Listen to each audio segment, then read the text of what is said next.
அயனாம்சம் என்று சொல்லும்போது பார்த்தோமேயானால், அயனம் என்றால் பயணம், அம்சம் என்றால் கோணம்.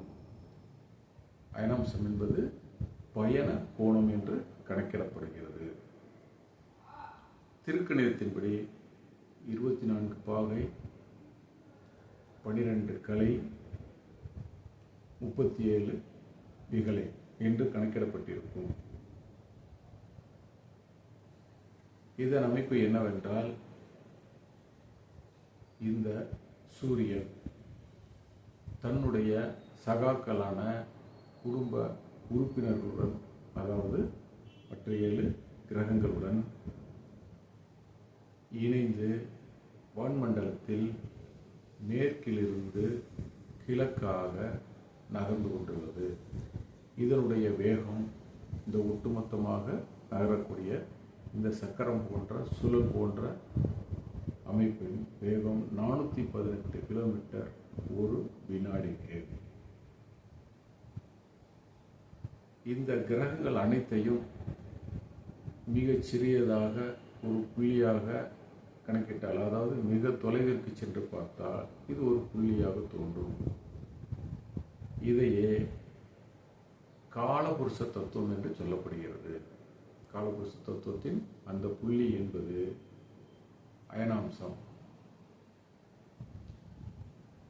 இந்த புள்ளியானது ராசி கட்டத்தில் எத்தனாவது பாகையில் அமைகிறது என்பதை குறிப்பிடுவது அயனாம்சம்.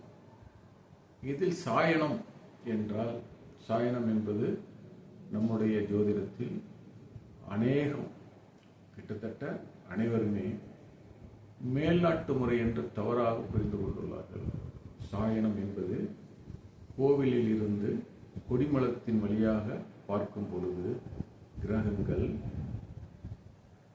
கொடிமரத்தின் இடது பக்கம், அதாவது வடக்கு பகுதியில் தொடுவானத்தில் இருந்து புறப்பட்டு சாய்வாக 23.5 டிகிரி பாகையில் கொடிமரத்தை வெட்டி சாய்வாக தென்பக்கம் மேல் நோக்கி எழும்பிச் செல்லும். சாய்வான பாதையில் கிரகங்களின் அயனமே சாயனம், சாய்வாயன அயனம் என்று கொள்ள வேண்டும். அப்படியானால் நிராயனம் என்றால் என்ன, அயனாம்சம் என்பதை பார்த்தோம். இந்த மற்ற கிரகங்களுடன் இணைந்து சூரியன் ஒரு ராசியில் பயணிக்கும் போது, ஒரு ராசியை கடப்பதற்கு 1800 ஆண்டுகள் ஆகும் என்பதை சொல்லியிருக்கிறேன்.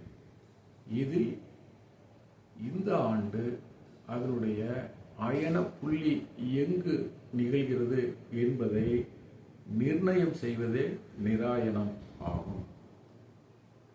நம்முடைய ஜோதிட அன்பர்கள் இதை சொல்லும் பொழுது, சாயனம் என்றால் மேற்கத்திய முறை என்றும், நிராயனம் என்றால் இந்திய முறை என்றும் சொல்வார்கள். அதை உணர வேண்டும். சாயனம், நிராயனம், அயனம், அயனாம்சம் என்பதெல்லாம் ஒரே கணக்கு. அதை 3 விதமாக புரிந்து கொள்ள வேண்டும். வான்கோள பாதையில், நீள்வட்ட பாதையில் கிரகங்கள் சாய்வாக பயணிப்பதை சாயனம் என்றும், அயனாம்சம் என்றால் அயன பாதையில் கோணம் எத்தனை பாகையில் இந்த வருடம் சூரியன் மற்ற கிரகங்கள் பயணிக்கிறது என்பதையும் இதை நிர்ணயம் செய்து கொடுப்பது நிராயனம் என்று கொள்ள வேண்டும்.